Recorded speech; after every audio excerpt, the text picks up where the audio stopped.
Rubbing his hands like he got the. You are listening to the B.I.G show with your hosts, Calvin and Garland.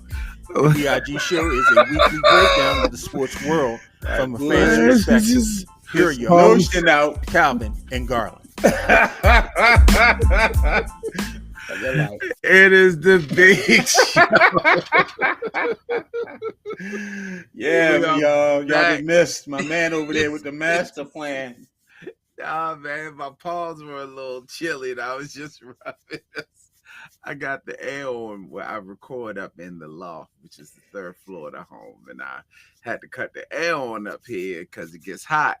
So, it's in the evening now. The temperature's dropping. I still had the air on, so I was just rubbing my hands together because I was like, anyway, it's the big show. I'm Calvin rubbing the hands together. That guy over there is Garland mocking me. And it is good to be back, and it's good to see you all again. We are on all your podcast platforms. We're live on YouTube right now. We're doing it. Spotify. When I drop the episodes tomorrow, you will see our beautiful faces. What's going on with you, Garland? Feeling good, man. It was a little rainy. I'm crazy because I watched the weather broadcast in the morning, took a jacket with me because they said it was going to rain. It was going to be a little cool. But when I went out for lunch at the Potbelly across the street, guess where my jacket was while it was raining? in the car. Office, in the car.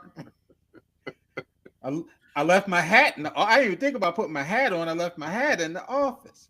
So yeah, I'm a little slow today, but through it all, I'm still here. So what about yourself, man? How's your day been going? Man, chilling. Remote day today.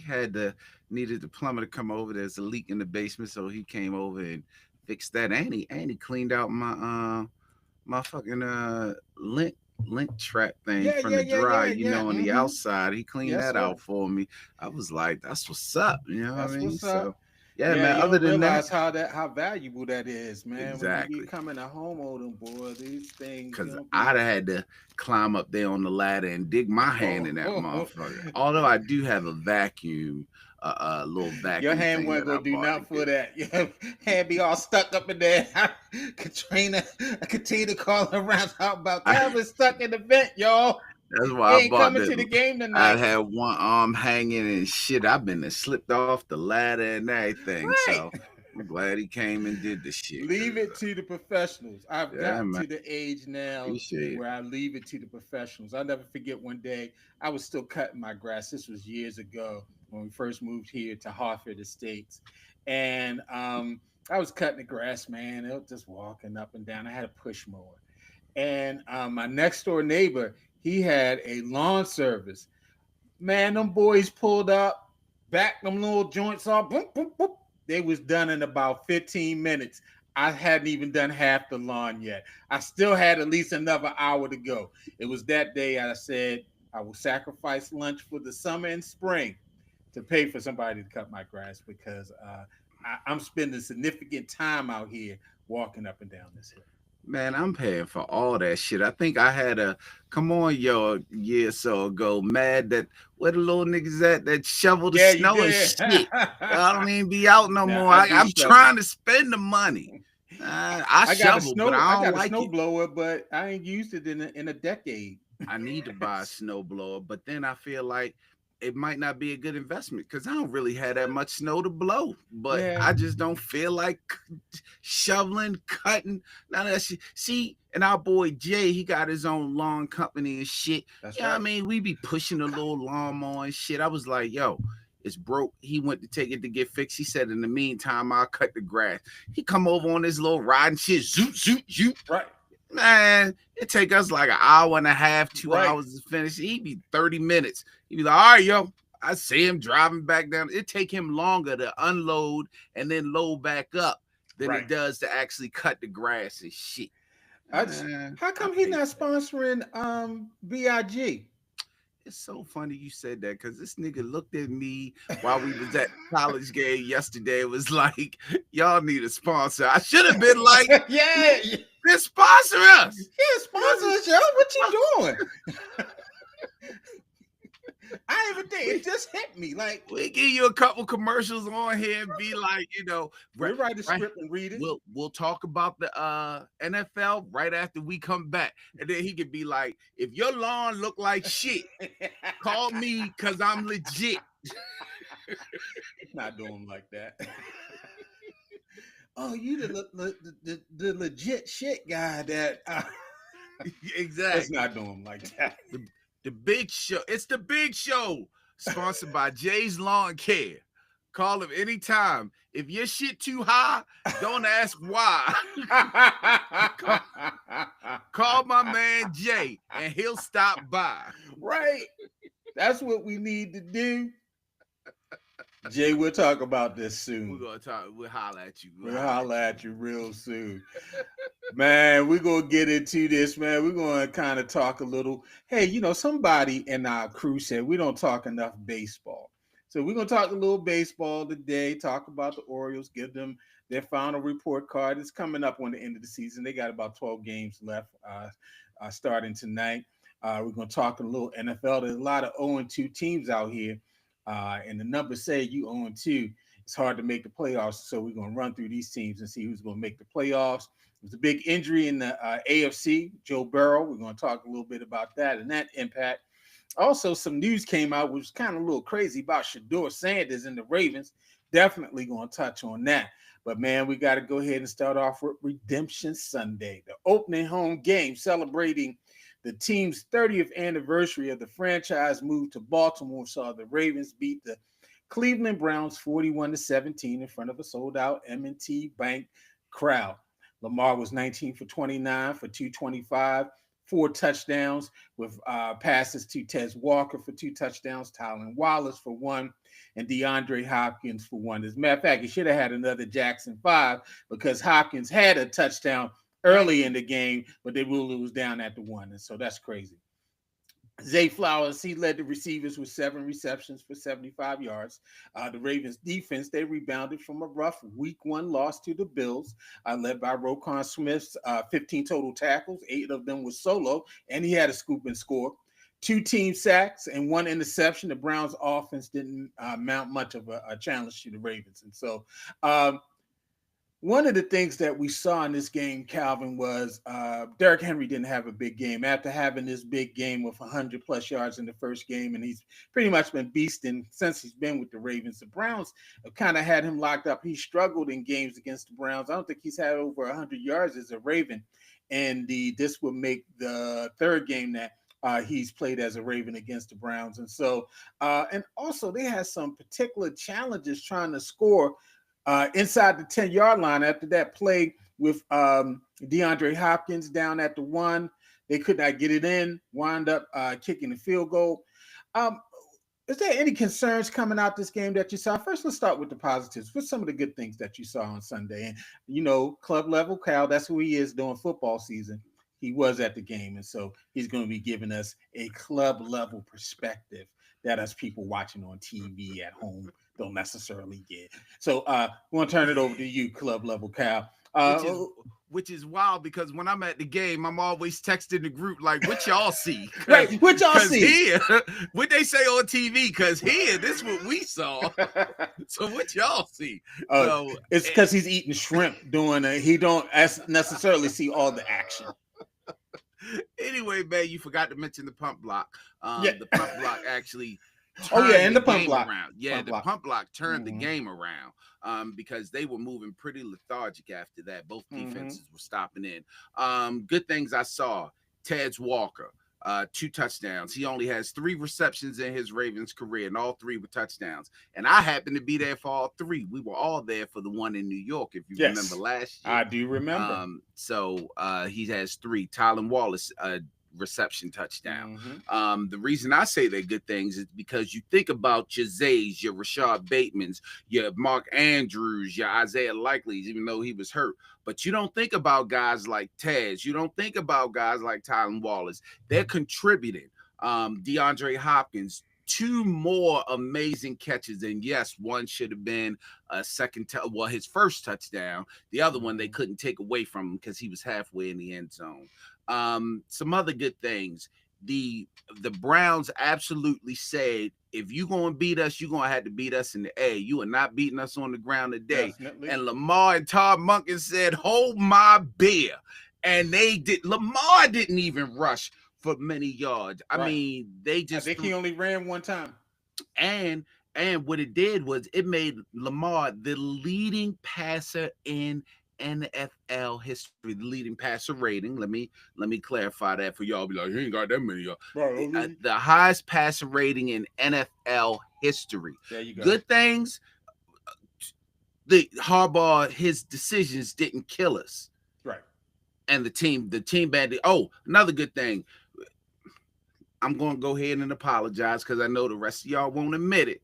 But I got in the crew and I said, what's up with Roquan? Like, Roquan gone. I've been saying all season he lost the step. You did. And Roquan said, oh, did I now? Not only did he get 15 tackles, I believe half of those tackles were for losses and the scoop and score. And if you watch him running down that field, it did not look like he lost the step. And that was in the second half after he had already been beasting. He was flying down the field on that touchdown.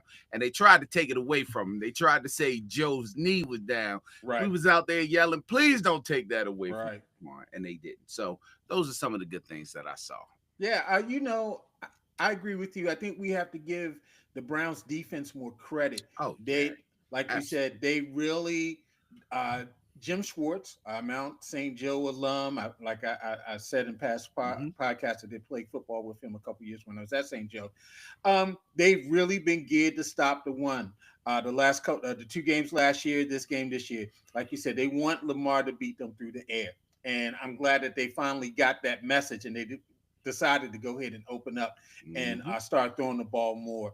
Yes, I like to see Henry get some touches and get going, but they have enough weapons, especially in that wide receiver room, that they can throw the ball and be good. And so I was pleased that, Lamar, it's crazy. He had 4 TDs, but it was like a whole hum game. I mean, he did the things that he needed to do. I think the defense stepped up. I thought they played very well. Roquan, he definitely was all over the field. I was happy to see that they blitzed some. I was happy to see that sometimes they got to the quarterback with just the 4 that was rushing. Oweh, I forgot he was on the milk carton on the first game, and he got off the milk carton. They found him and put him back on the team, and he had some pressures. And Matabike, he's always consistent and all. And so it was good to see that. They should have had 2 interceptions. We know that Marlon dropped that. Well, he didn't drop it when he was going to go get it. I think it was he Hamilton. Yeah, he dropped. I thought Hamilton knocked it out of his hand as they were crossing each other. No. They were not both going for the ball. It was in his hand, and he dropped it. It was in, yeah, and he popped it up to what's his face? What they got the touchdown off of it? Yeah, Cleveland got the touchdown. Cedric Tillman popped it up to Cedric Tillman. Yeah, so I thought they played well. They did. You do what you have to do to win the game, and so I was pleased with that. I was a little worried in the first half. I was like, okay, but you can't come out and do everything to everybody. You playing against a cyborg in Myles Garrett. I mean, he was just lying. I know he was about to eat up Falala for a little bit. He was offside on that one when they moved him over the guard. They were like, oh my God, they're just moving him along the line. He was about to get 77. That's what Russ Tucker said during the broadcast. And so, it's tough. This is the NFL. It's the second game. Cleveland's got a very good coordinator and they got good players. And so they're playing for something this early. But when we get them later in the season, they ain't gonna be playing that hard. So maybe those points will come easier once we get to them. I don't think we see them again until December or late November. Yeah, so it's late in the season. And so overall good game. I like that Harbaugh went for it on 4th down inside the 10 when they got the touchdown to Tylan Wallace, I believe. And so that was Tylan. I don't. He's still on my list. But the coach he finally said, okay, let's go ahead and do this. We got to do this. This team is not driving on us. We got to get these points. And so, are there any concerns coming out the game for you? Yeah, a couple concerns. So I will admit, when he went for that fourth down, we were all yelling, "Kick the field goal!" Like, just kick the field goal. He went for it. He's gambling, and they made it. Not a big deal. But in the half, those at the end of the half, I don't know what you were doing.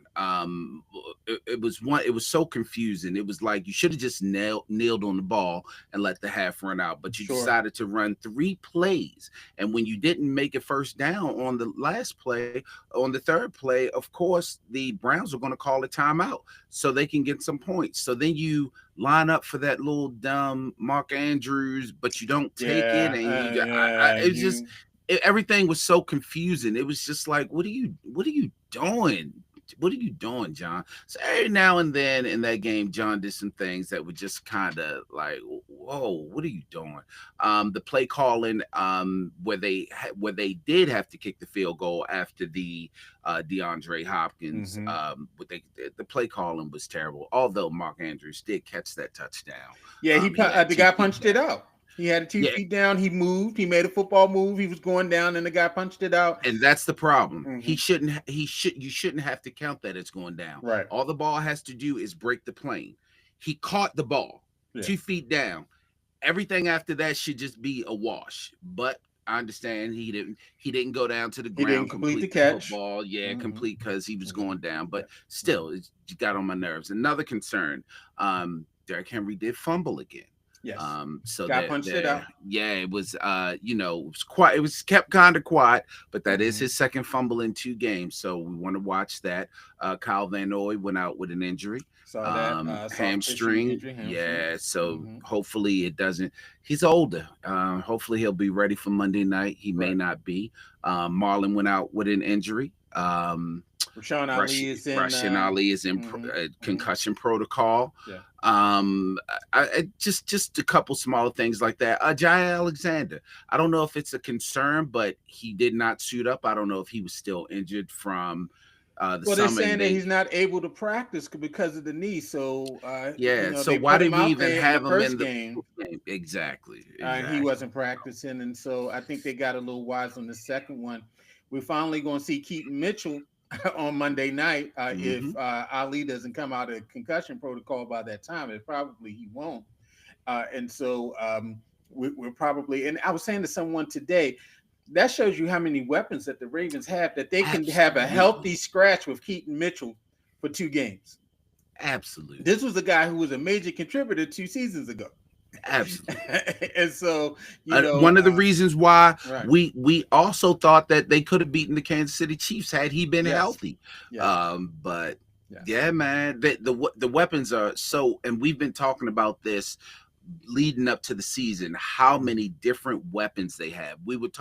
They talked about Devontae Walker and how his camp has been amazing with Lamar, and we were like, if we can get him added in the mix. And what does he do? He gets 2 touchdowns. Tylan Wallace has always been there for us. He's quietly made plays. If you remember the Rams game, I was there. He won the game. I mean, and then adding a DeAndre Hopkins, he is literally doing what we wanted him to do. You don't have to be the number 1 receiver, but we need you to make those amazing catches. And the report came out that in every practice he does some one-hand catches. Like I guess he literally practices this, and he didn't do the one-hand catch, but he's literally covered. No, not too many other receivers are going to make those catches, and even if they do, they're lucky. He made 2 of them. I mean, the weapons are.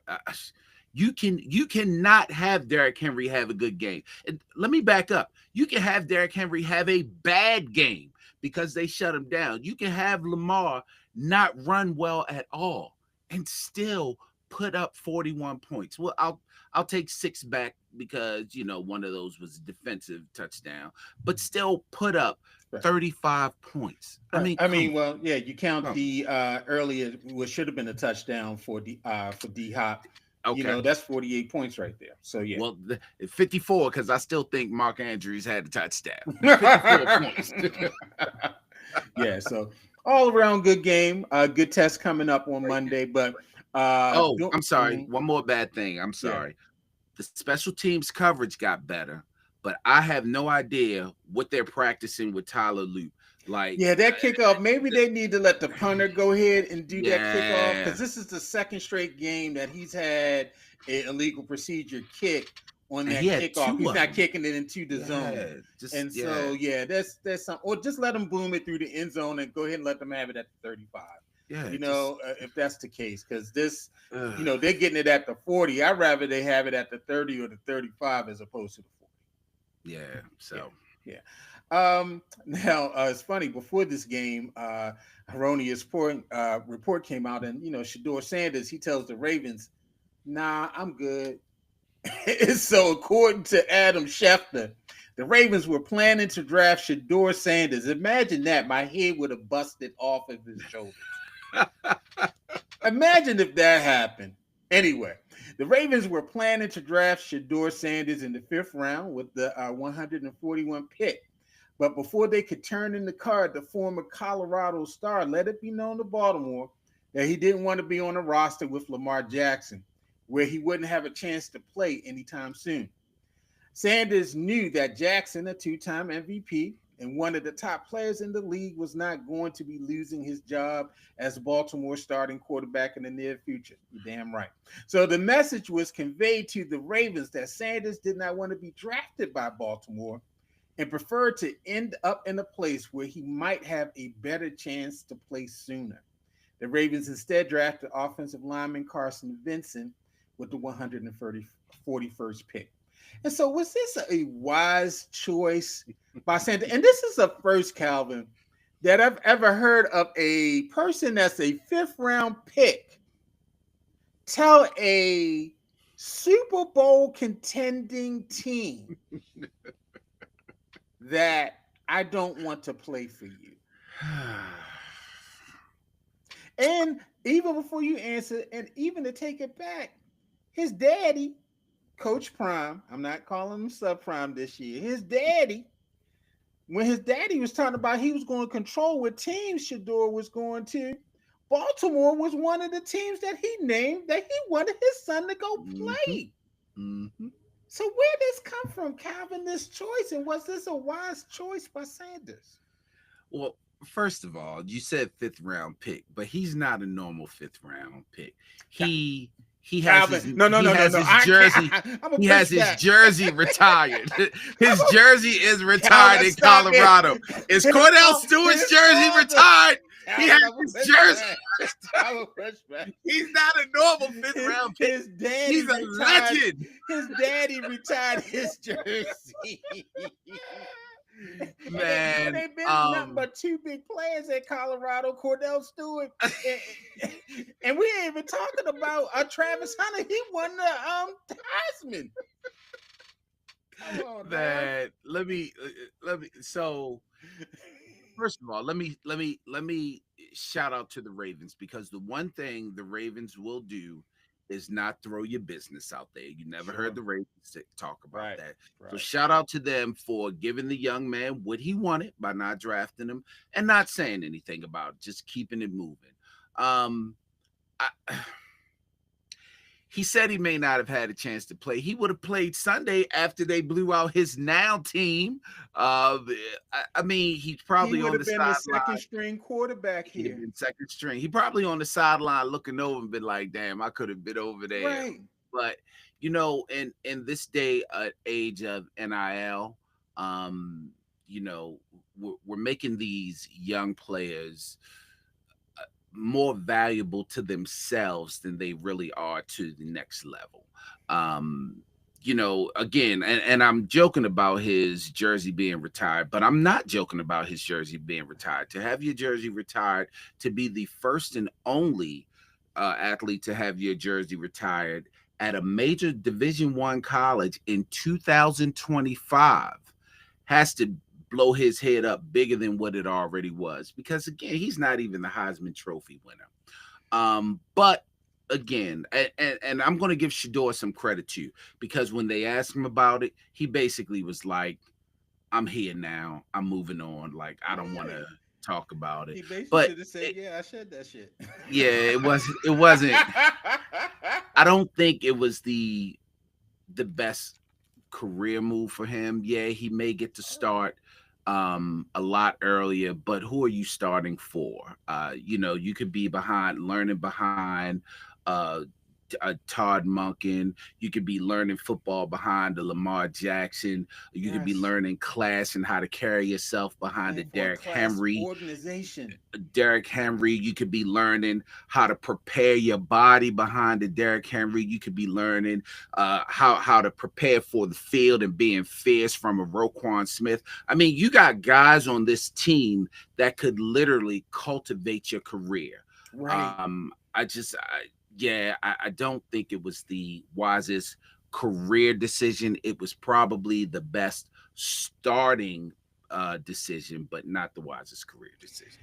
Yeah, to me, he got jammed up more because now they're going to get Gabriel them snaps in a couple weeks. He came in the end of the game. Yeah. The stadium was yelling for Shedeur. They were yelling for Shedeur, and that's why they put Dylan Gabriel in. They were yelling for Shedeur. Yeah. The stadium was like, "We want Shedeur. We wanted to see him play." He could have came to Baltimore, got his footing, and been on a franchise that has a legacy that's always competing. You're gonna go to Cleveland. Kevin Stefanski ain't gonna be there next year. No. Their offensive line is hard. And you're the emergency quarterback. Yeah, you're the emergency quarterback. And so it's like it just wasn't wise. Maybe he didn't talk to his father. I don't know who he talked to, but that was not a wise. He couldn't have talked to his father, and his father said, "Yeah, man, do it." And if you hear, I mean, we're in there. Fans in Baltimore are yelling for Shedeur to come out while you're on the Browns in the blowout. Right. Imagine when they take Lamar out and you come out. I mean, you'll be loved. Like, people be like, "Yeah, Shedeur, let's go." And then you learning behind 2 times, should have been 3 times, will definitely be at least 3 times. Lamar Jackson, right? And you say no. If Lamar would have had a bad game, they would have been yelling for Shedeur here. Because black people would have been yelling for Shedeur here if Lamar had a bad game. How many times had they been trying to get? How many times did they try to get gap teeth in there? What's his name again? I can't stand. That's Snoop Huntley. I can't stand Huntley. Calvin. How many times were people like 4 seasons ago? People were saying that Snoop Huntley could have been the starter. Exactly. Baltimore could win with Snoop Huntley. Don't sign Lamar. We ain't got to sign. Right, don't sign. We ain't got to sign. We got Snoop. Let him walk. What? It should do. Yeah, it just wasn't. Now, I was crazy. I said, Lamar, you done messed up, but I ain't never said sign Snoop. Well, if you remember, the only time I ever picked against the Ravens was the playoff game in Cincinnati. And you were like, I got the Ravens. Who you taking? I was like, I gotta take Cincinnati because we got Steve Huntley court. Right. Hey, we had a chance to win that game, but why did we lose? Because of Snoop. Now you mentioned this a little earlier in our text line. The timing and the release of this is a little wonky. I wonder why now Schefter's reporting on this. What's your conspiracy theory about this? Yeah. Cleveland has always been mad at Baltimore. They were mad at Baltimore about the 30th celebration. Yes. That we had. I heard they were losing their minds. Yeah, they were mad about that. But they should be mad at the NFL. The NFL hates the Cleveland Browns. And if you notice, they will find anything that they can do and say to shit on this poverty organization. Right. There was literally no reason to bring out this report about an emergency quarterback. Right. Even if he was the backup, I could see it, but he's the emergency quarterback. So, and then if you're going to bring it out, are you giving the Ravens bulletin board material? Like, you giving them more material? I don't know, man. I think Cleveland is mad at the wrong. Your anger is with Art Modell and with Baltimore. Y'all need to start looking at the way the NFL is treating y'all. Right. And that guy who came down and pissed on Art Modell's grave, I know he got like a couple months. You don't do that, but y'all need to look somewhere else for y'all anger because this is crazy. Big toe impact, as reported by Adam Schefter. Bengals quarterback Joe Burrow had toe surgery on Monday, and it will sideline him for a minimum of 3 months.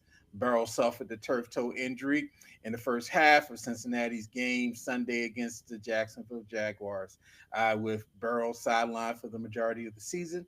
The Bengals are expected to turn to backup Jake Browning as their starting quarterback. And so, does this injury knock the Browns out of playoff contention this season? Another poverty organization. Absolutely, it knocks them out of playoff contention. Now, I will say that according to our reports, because I don't recall how well or not well Jake Browning played when he came in the last It was okay. I mean, but let's not make him Gary Hogan boom or something. Yeah, he's a good backup, this and that. He's okay. But is he going to be able to light it up? Because the defense is still trash. Is he going to be able to light it up? I think this severely impacts their playoff potential, and you're talking about an AFC that's loaded with teams, so this severely impacts them. I think I said during the NFL preview show that I think in the AFC you're going to have 10 wins or more to make the playoffs, and this definitely takes a win or two off of them. I still say, depending on how some other teams do, they could be in contention because they have the top two receivers in the NFL in Chase and Higgins. And so if he is serviceable enough where he's not losing the games for them, and he's making sure he gets the ball to the playmakers, they have a chance. I mean, I don't think they're going to totally go down the drain and lose every game for the remainder of the season. I think they have enough offensive power to stay there. Yes, the defense is horrible, but I think with those two pieces, you can stick around. You can make some teams uncomfortable, and you can stick around. Now, has the Bengals organization done a good job of protecting their most valuable player in Burrow? It's hard to say. Certain injuries are injuries. Now, if it was the same injury, repeated injury, I get it. But turf toe, you know what I mean? It's difficult to say, but I will say they always have a major injury every year. If it's not Burrow, it's T. Higgins. If it's not Higgins, then I think Jamar Chase has been pretty healthy. Oh, wait a minute. I can't remember, but he's been pretty healthy. They've always had someone, even if it's on defense. I believe Trey Hendrickson was even injured a little last year. So they always have a major injury. When most teams are going to get an injury, and you may get but they always have a major injury. So I don't know if they're snake bitten. At one point, Baltimore was our trainers in our training room when Lamar kept getting injured. So, it's hard to say. I don't want to. They've done a good job in giving him what he's needed to be successful on the field. I don't know about their offensive line. Like I really haven't gotten into them much to see if the offensive line is a problem for them. Yeah, I don't think they've done a good job of drafting people to protect him on the line. They most of their resources are in wide receiver and quarterback. And because it was there, they couldn't pay Hendrickson. They almost lost him, or he's going to sit out for the season. And so, someone was saying this is kind of like the Andrew Luck thing. He's with the Colts. They get all these receivers, but they're not drafting and developing players on the offensive line. And he just got beat to a pulp where he just eventually said, I can't keep on doing this. And Burrow has not completed a season out of the last, I think, 4 seasons. He hasn't completed 3 of them. And so last season was kind of like his first season where he was not out for injury for several games. And so we'll see what happens with them. For me, I don't care. I'm happy for Baltimore. It makes our path to the division title a little bit easier. And we see what happens. We don't see them until late in the year anyway. And so we're going to see how this plays off by the time that we get to and we get November. them 2 out of 3 weeks. Yeah. So we'll see what happens by the time we get there. Is the season over? Starting 0-2 doesn't always lead to a lost NFL season. Just last year, 3 different teams failed to win their first 2 games, only to turn around and make the playoffs. The Ravens were one of them. Historically, however, the odds are stacked heavily against that kind of rebound, with only 8.6. I'm sorry, Jay, these are numbers. 8.6% of all 0-2 teams going on to make the postseason since the inception of the NFL playoffs in 1933. So after 2 weeks of the 2025 campaign, 10 different teams are still in search of their first victory. Now, Calvin, I'm going to go through each one of these and we're going to pick, are they going to make the playoffs, yes or no? Cleveland Browns. No. I'm with you. Oh, hell no. The Jets. No. Oh, wow. I'm gonna say no too. I don't think they got it this year. Texans. Now Texans started 2-0 0-2 last year. They did make the playoffs. I watched them last night, and their offensive line is atrocious. And C.J. Stroud is off the mark with a lot of his passes. Yeah, they can't run the ball. Can't run the ball. Jacksonville is actually playing well. They should have beat the Bengals. They played this Sunday.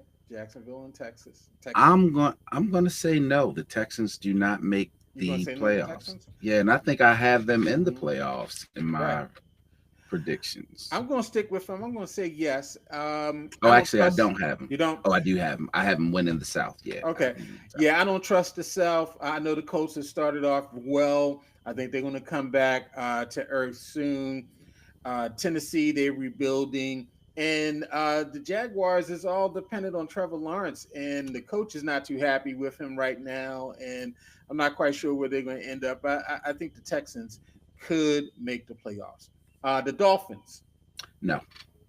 I'm with you. I think Mike McDaniel will be gone before their bye, which is week 12. Those players are slowly but surely quitting on him. The Titans. No. I agree with you. Rebuilding, rookie quarterback. Panthers. No. I'm with you as well. I think the AFC South is a little bit better. And that coach, he might not make it through the year as well. The Saints. No. I'm with you. They got Spencer Rattler starting as quarterback. Now, this is a sexy team that everybody picked to make the playoffs this year. The Bears. The Bears. I didn't pick them, so no. A lot of the experts did. I'll say no too. I don't think Caleb Williams. He's not that good. The Giants. No. I'm with you. Cam Scatterboo though did have a good game. He's on one of my fantasy teams. Russ, I need to put Russ was cooking against Dallas. 450. Yeah. And the Chiefs. As much as I want to say no, it's Patrick Mahomes. They have the, what do you call it? They have the whatever it is. They got it. So I'm gonna say yes. Okay. Yeah, I'm gonna say yes. They got Pat Mahomes. They're gonna get their first win on Sunday because they play the Giants, and so they are gonna do it. Hey man, let's slide into Pigskin Pick 'em real quick since we here on football. And as you predicted, you tied me up this past week. You picked the Lions to beat the Bears, which they did. Why would you pick the Bears? I was just looking for an upset, man. I thought the Bears would do it. And I thought, Ben Johnson going back to Detroit, his team, he's going to be all, fired up and get the team fired up. After the Lions just got mollywopped by the Packers, you thought the Bears were going to come into Detroit? I did. They beat the Bears' ass. Yeah, they did. They asked Ben Johnson, do you think that Dan Campbell was running the score up on you? He was like, no, this is what they do. They don't kick field goals. They go for it on fourth down. This is what they do. And you correctly picked the Chargers over the Raiders. I mean, thank you, Geno Smith. You threw 20 interceptions. And so you definitely helped them out. And so we're tied up 5-5. And so let's go through the games. Thursday night, the Dolphins, they head up to Buffalo to play the Bills. Give me the Bills. Give you the Bills on on that one. I know they're glad that they're not going in December. The Falcons, they head down to Carolina to get some of that chopped pork, and they face the Panthers.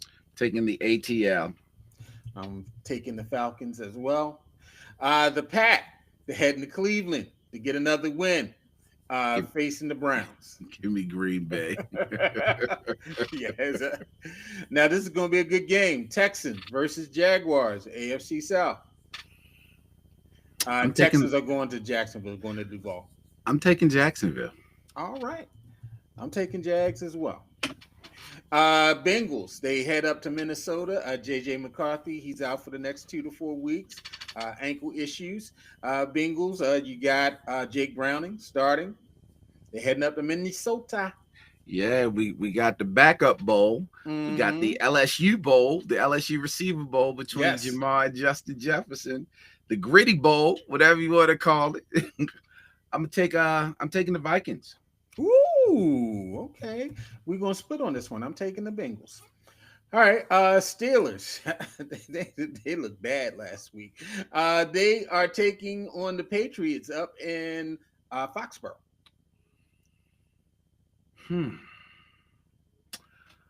I like the Patriots in this game. Okay. Oh, wow. You must be reading my mind. I'm taking the Patriots as well. The Rams, they head back up to Philly. They're going to get some cheesesteaks on the way, and they face the Eagles.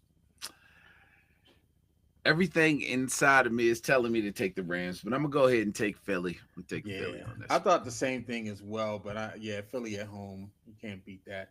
The Jets, they head down to Tampa. It's going to be a little hot. They face the Bucks. Give me the Bucks. I'm taking the Bucks as well. The Colts, 2-0 Colts. They head to Tennessee to face the Titans. The 3-0 Colts, because I'm taking them. Oh, you're taking them as well. I'm taking the Colts as well. The Raiders, they come back. Oh, man, they got a killer schedule. They're coming back to the East Coast to play the Moes, DC. DC, I think they'll be without Jaden.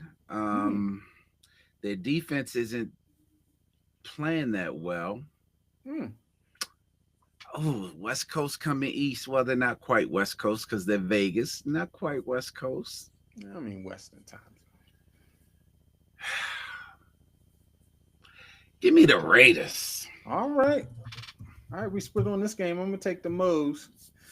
Broncos. This is going to be a good game. Broncos head to LA to take on the Chargers.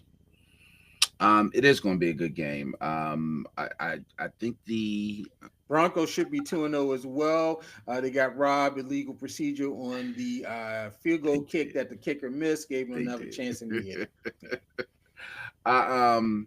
But I think that Jim Harbaugh has these Chargers ready to play. I'm going to go ahead and take what are they? LA now? I'm taking the Chargers. Ooh, another game we splitting on. I'm taking the Broncos. All right. The Saints, they head up to Seattle to take on the Seahawks. Give me Seahawks. Seahawks as well. The Bears, the Cowboys, they head to Chicago to take on the Bears. I'll take the Dak Prescotts. All right, I will as well. Almost took the Bears again, but I'm not crazy. Lil Man and the Cardinals, they head out to San Fran, or at least Santa Clara, to take on the Niners. Niners. No Mac Jones. Mac Jones. The Mac Jones Niners. Arizona's defense is sneaky good. I'm taking the Arizona Cardinals. Oh, you taking Lil Man? Yeah. I'm gonna take the Niners. We got a lot of splits on this game. Come on, man. I'm just gonna give you the Chiefs against the Giants. I'm not even gonna add. I'm not gonna insult you like that. And of course, we know the Monday night special is the home team, the Lions, to come back to Baltimore M&T Bank Monday night. Of course, we're taking the Ravens. Right. All right, so let me go over this real quick. Both of us are taking the Bills over the Dolphins, Falcons over the Panthers, Packers over the Browns, Jaguars over the Texans. We split on Bengals, Vikings. Cal's taking the Vikes. I'm taking the Bengals. We're both taking the Patriots over the Steelers, the Eagles over Rams, Bucks over Jets, Colts over Titans. We split on Raiders, Washington. He's taking the Raiders. I'm taking the Moes. We split on Chargers, Broncos. He's taking the Chargers. I'm taking the Broncos. We're both taking Seahawks over Saints, Cowboys over the Bears. We split on Cards, Niners. He's taking Lil Man. I'm taking the Niners. And we both take the Chiefs over the Giants, and of course, we're taking the home team over the Lions. Mm-hmm. So there you go, Pigskin Pick, and we'll review them next week. And now we're coming down. We're getting towards the end. We're going to talk about the Baltimore Ravens. The season is over, Calvin. The Orioles, you mean the Orioles? I'm sorry, the Orioles. Excuse me. Not to confuse my Ravens. Their season ain't over. It's the Orioles. Better not be over. Better not be over. With 12 games left in the season, the Orioles begin preparation for the 2026 season with more questions than answers. After making the playoffs 2 seasons in a row and advancing talent from its top-rated minor league system, the season has had more lows than highs. Injuries and underperforming output from star players were among many of the challenges that they faced. And so we're going to go through, I got about 4 categories we're going to go through to give them a grade: A, top grade, F, failing, and we're both going to grade. So let's start with management, and that's with the front office and the field manager, the the coaches. And so what would you give them as a grade? It's going to have to be a C-. C-. I want to give them lower than that, but I will give them a C- because they did have to face a lot of injuries in the pitching staff. And they kept them afloat, and they kept these young boys playing hard until the end. These guys are still out here playing hard, even though there's nothing to play for. They haven't given up. They're playing hard. But our general manager, now vice president, however they're trying to spin that thing, I think he really dropped the ball in the last few seasons in getting us some major stars. So C- for my front office management and field management. I'd give him a D. I just think that, they really did not go out and build this team. They knew they were heading into the season with several pitchers that were not going to be available until late in the season. They didn't do enough to bring back your best pitcher from last year, who was a free agent. You had to give up assets to get him, and then you gave up more assets to get a left-handed pitcher who was struggling early in the season, where he had to be sent down, and then he really didn't find his groove until after the All-Star break, talking about Trevor Rogers. Santander, they let him walk, which I didn't necessarily have a problem with, but then you brought in a guy that he's injured all the time and he can't hit. And, some of your choices in terms of what players you brought up the minors and what players you let go, it's kind of head scratching. I mean, you guys let Stowers walk, a full bona fide, you traded him, a full bona fide all-star, and you chose Cowser and Kjerstad, who Kjerstad ain't heard from him. He's on the milk carton. He was up here earlier and then ain't heard from him since probably about May. And Cowser, outside of saying moo, I mean, this guy, I don't think he's hit over 250 since he's been here, Calvin. He's fun for the fans. Oh, moo. But he's injured a lot, and he hasn't done nothing on the field. They saying moo, you saying boo. Yeah, moo. Oh, yeah, I've never gotten into that. I've never gotten into it too, but people love it at the yard. They love it. They dress like it and everything. Oh yeah, everything. All right, man. Let's talk about the pitching. What grade you giving this season for the pitching? Pitching is definitely a D. Even with injuries, even if you get your starting rotation good, your setup guys are horrible. Cano's horrible. You lost Batista again, so you don't have a closer. Your middle relievers were not doing very well. Pitching is a D. I wanted to give it an F, but I'm gonna give it a D as well. You really was going into this season trying to convince us that Bunn was going to be a 5th starter. Oh, no Dean Kramer slander. I'm sorry. How many more years we got to endure Dean Kramer as a 4th or 5th starter? Sagano, he's 50. You brought in Sagano, he's 50. You brought in Morton, he's 60. Move. They brought in Morton. We forgot all about Morton. Was Tyler Morton. He's 60. Remember, Morton didn't make it past the third inning in his first 4 or 5 starts. He went like 0-6 or 0-7. What was the guy that they brought back? And I think it was the Yankees game we went to, and the first 5 batters hit home runs. That was Morton. No, that wasn't Morton. That was the other guy. That wasn't Morton. That was the other guy that they brought back. He had went to Philadelphia. I think they had traded him to Philly or something. He had a decent season with the Orioles when they made the playoffs 2 years ago. Kyle Gibson. They brought Kyle Gibson in, and he was gone after 2 starts. I said, just don't let him score in the first batter home run. We talking like, oh my God. Second batter home run. Third batter home run. Then they got like a walk or out, and then the fifth batter got a home run. We was like, God, this don't make no sense. And when is the Cave Povich? When y'all gonna stop trying to convince us that Cave Povich is a starter?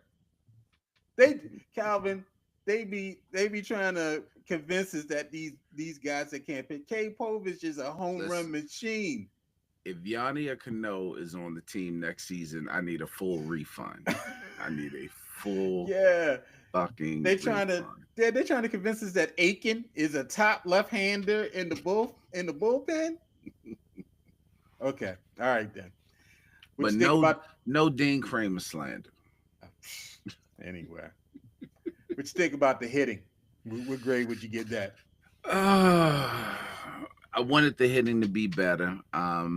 They didn't hit in clutch situations at all this season. C. I'll give the hitting a C. They need a bigger bat in the lineup. That's what they need. They just need a big bat somewhere in that lineup. I'm giving them a C. I should give them a D, but I'll give them a C. I would give them a C-. I thought that, of course, the power numbers dropped of your stars. Henderson's power numbers dropped this year. Mm-hmm. Adley's power numbers dropped this year. You can't keep our third baseman in the lineup. He's always out injured. And you know how I feel about my boy Holiday. I think Holiday is more of a masher, not a true leadoff hitter. Although, as I was listening to the radio on the way home from work, he's improved in terms of he's realized he don't have to swing at everything. So he over the last month, he's taken more walks. His on-base percentage has improved. He does lead the team in home runs. But I really think they put him there because they need something to jolt the offense, and the bottom of the order is putrid. I mean, after you get past the 4th hitter, you pretty much it's whatever. The defense. I will, outside of when they moved Cedric and they put Cowser in center field, which is a downgrade, I will give the defense a B grade. I don't think the defense was as bad as in the previous years. Gunnar picked it up a little bit. Now, when Mountcastle went out, because he did have a glove at first base, they put the young boy over there, and he wasn't quite as good. Adley Rutschman ain't really throwing anybody out. But I'm still going to give the defense a B. I thought the defense actually did pretty well. Okay. I would give them a C. I mean, I think they made – I want to see better infield play from my infielders, especially up the middle. To me, that's where your value is. That's where your best fielders are: second, short, catching, center field. Yes, I think he played a great center field for them, although, his stick was a little weak this year in terms of hitting. He did get to a lot of great catches, but for me, Holiday, covering bases, couple different things. He was not always as sharp as he should be. I think whenever the ball's hit to Gunnar, I'm always worried that he's going to overthrow the base. You don't know if he's going to throw it over hand, side arm. You don't know what you're going to get. He's improved, but it's sometimes you kind of like, oh God, what's he going to do with this throw? And so, putting Cowser in center field is, they don't have nobody else to put out there right now. Yeah, that's just. Yeah. So overall grade, what would you give the franchise this season? C. C. All right. I should give them an F because they didn't make the fucking playoffs. They weren't even a contender. But I'm gonna give them a C. Yeah, I give them a D. I would say it was just a D performance this year. Now, what's some need? What's some need? What's some sorry? What are some things that need to happen during the off season? I'm going to say pitching, but I actually think this rotation that they seem to be crafting at the end of the season is going to turn out to be pretty decent, but they're going to still need a strong arm. They need a stick in the middle of that lineup. They have to get them a bona fide hitter. They need a manager that can actually relate. Now, let me say this. I don't think that what's his name? Monsanto. I always forget how to pronounce his name. Mansolino. Whatever. Mansolino. I don't think he's horrible, but this is where I'm going to side with you, Garland. This is the one thing that we talk about in the NBA and in college ball that we always accuse you of wanting a name. I think the Orioles need a name to run that ship. I think they need a name and a skipper. So I know I believe they're looking at Bob Melvin. Someone told me. Okay. But yeah, they need a manager a manager that knows how to win and has a track record of winning. Okay. I would say, first of all, they need a new strength and conditioning coordinator or program because now remember when the Ravens was going through this a couple years ago and players were complaining when that report card came out and they gave the strength and conditioning guy an F, Steve Sanders, and they was experiencing a lot of injuries, and then they changed that person out. In the last 2 seasons, they've been the team with the least amount of injuries in the NFL. The Orioles really need to evaluate that because their pitchers, every year they got 2 or 3 pitchers that are going for Tommy John surgeries. They have players that are out a significant amount of time. I think where's Grayson Rodriguez? He's not playing until late next year because he's got an ACL. ACL. Excuse me, Tommy John. Then you got Batista. He's out until late next year because he's having a shoulder. I don't think I think they say he's not coming back next year. I don't even think he's supposed to come back next season. Oh wow, Jordan Westberg. He went out. He twisted his ankle in Boston. We ain't seen him since August. I'm serious, Calvin. He twisted his ankle in the game in Boston. We ain't seen him since then. They talking about he get ready to go on a rehab start. I'm like, for what? Season's over. They be playing these weird guys at third. I'm like, who's this? They had to put an infielder in the outfield to try to play right field. I'm Jackson. And so it's like, yeah, they really need to evaluate that. I agree with you. They need an experienced manager. Mansolino, I know they like Mansolino and all those things. He's a nice guy. But if you're serious about getting to the playoffs and advancing, they need an experienced manager to do that. I would say pitching. They need starting pitching like yesterday. Bradish is coming back from Tommy John. You got to resign Eflin. Eflin is not guaranteed to be here next year. So really, you got 1.5 starters because Tyler Wells, okay, but you're going to force Bunn on me again next year as a starter. Well, they got Trevor Rogers. Oh, Trevor Rogers. All right, so you got 2. Trevor Rogers. You got 2 in the possible.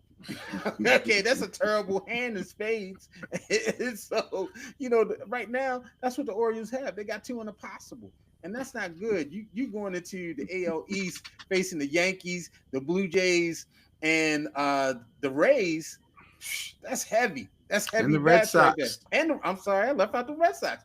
And the Red Sox. The whole division. The whole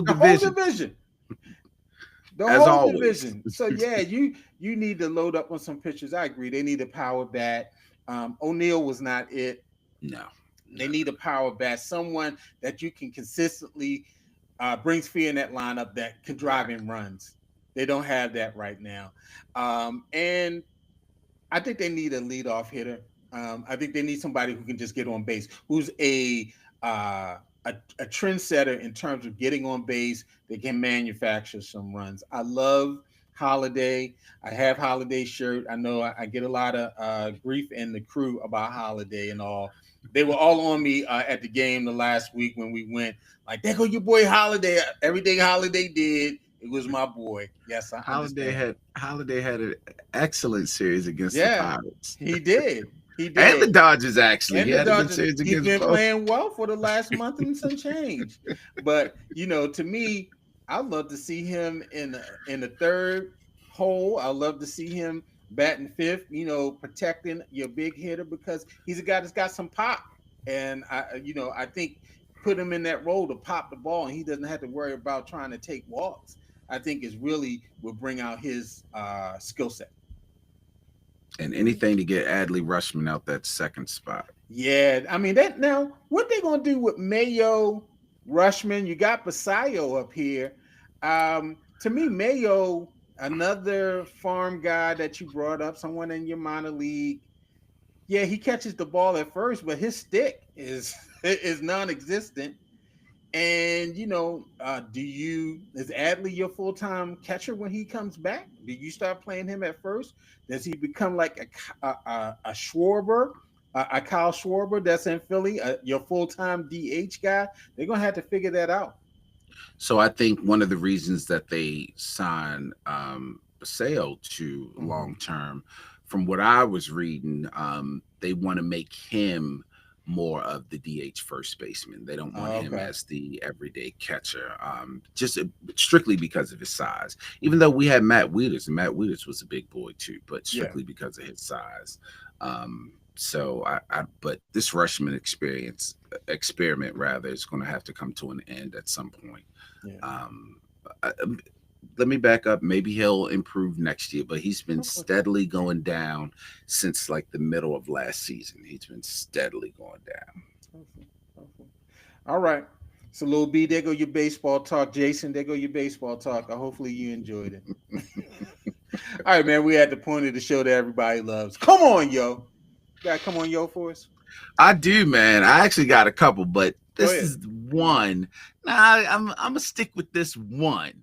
This one is really bothering me. Come on, Myles Garrett. Don't get on out there after getting beat 41-17, hollering, this is embarrassing. Right. Sir, you told them at the end of the season, I can't take this no more. I don't care what they offer me. I'm going somewhere else. All you heard was beep, beep, beep, beep. They backed that motherfucking truck up, and Myles Garrett was like, well, where do you want me to sign? Let's go Cleveland. And now it's embarrassing. No, sir. Come on. You can't have it both ways, Myles. You collected that check. You knew what it was. You knew absolutely what it was when you stepped on that field for training camp this summer. You knew exactly. Come on, Myles Garrett. Stop that, yo. Now, the only thing you can do is just sit back and take that ass whipping, but go to the bank. Listen, maybe they'll trade you. Maybe they'll figure, hey, let's trade him. We can get some prospects for him or whatever. Because that's your only hope right now. Because I'm not trying to hear that shit. If they put the microphone in front of you, you need to just be saying, no, Cleveland's is a good boss. They treats me good. They pays me good. Right. It feeds me good. My boss, he loved me. My boss. I don't want to hear it, Myles Garrett. Come on, yo. Hollering, it's embarrassing. No, sir. What's embarrassing is you taking the money and then trying to come back and say it's embarrassing. And all that, I don't care what they offered me. You literally said you did not care what they offered you. Right. Beep, beep, beep. These his owners been good to me. Come on, Myles Garrett. Stop it, yo. Sit back and take this belt to ass every week. Keep rushing, getting your sacks, getting your sack numbers up. You know what I mean? But ain't nobody trying to hear that bullshit no more. You have no credibility anymore. Just get your sacks and cash your checks, sir. I'm not even into whippings using the belt. But I'm gonna use the belt on this one. Belt the ass. Myles Garrett gonna holler, it's embarrassing. We gotta do better. Sir, you knew what it was. Sir, you could have been somewhere else. Exactly. But you and Shedeur want to be together. You could have stood on business. How they say, you could have stood on business and demanded a trade like a lot of these other players. You could have said, I'm not going nowhere. I'm not playing. Because you got money and it ain't like you broke. But no, they backed that truck up and you softened that stance quick. Yeah. Softened it quickly. So I ain't trying to hit Myles Garrett. Come on, yo. Basically, shut the fuck up, Myles. Pretty much. All right. Come on, yo. These the US government and these media outlets, we don't have to praise Charlie Kirk. Okay, I've tried to stay away from this political stuff. I'm not going to go deep into it and all this stuff. I'm not celebrating his death and all. It's tragic. His wife lost a husband. His children lost a father. No one deserves to be assassinated. And I understand that but we do have to understand that his words created an atmosphere for things like this to happen. You can go Google any of the statements that he's made, and you will see what I'm saying. Read for yourself. Okay. So these are things that came directly out of his mouth. And I don't need to mention them again because some were very hateful, hurtful, all of those things. But can y'all start really portraying who this man was? We don't have to praise him. We don't have to embrace him. The vice president the other day came out and said, if people criticize him or glorify his death about him being shot, you should call the person's employer and get them fired. This is what the vice president said, Calvin. The vice president got on a podcast and said, if you see people talking negative about Charlie Kirk, call their employer and get them fired. There are people in Maryland that has happened. The Baltimore Sun is reporting people losing their jobs in school systems because they put up memes about Charlie Kirk. Now, if Mr. Kirk was all about the First Amendment rights, then we shouldn't be having these problems. He used his First Amendment rights to, say Black people wasn't qualified to fly planes, that Black women were not smart, that, we should have murders, gun deaths, so you can support the Second Amendment. He said a lot of crazy things. He said Martin Luther King was not a good man, that the Civil Rights Act of 1964 was anti-white. He said that Black people did better in Jim Crow and in slavery.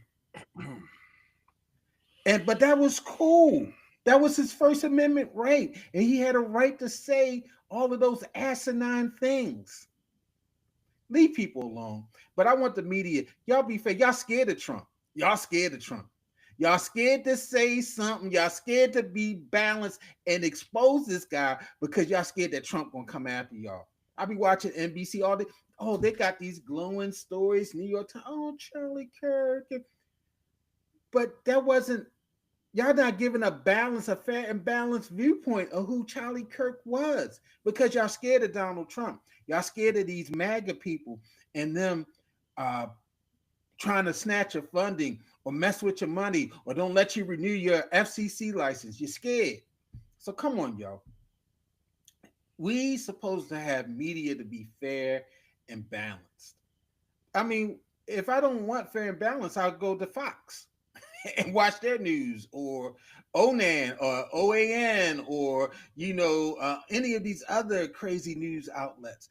But your mainstreams, your CBS, your NBCs, your ABCs, CNNs, MSNBCs. Come on, yo. Be fair, be balanced. Stop being afraid of Donald Trump.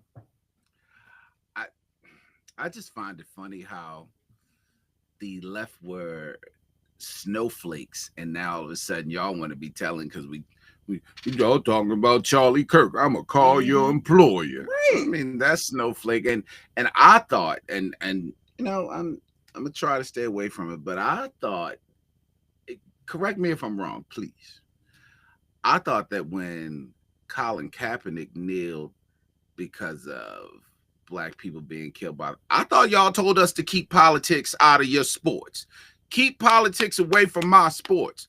But now that a few teams did not do what they did what you said, including Baltimore did not. They did what you said. They didn't put politics in your sports. But now they're the bad guy because the other teams put politics in your sport.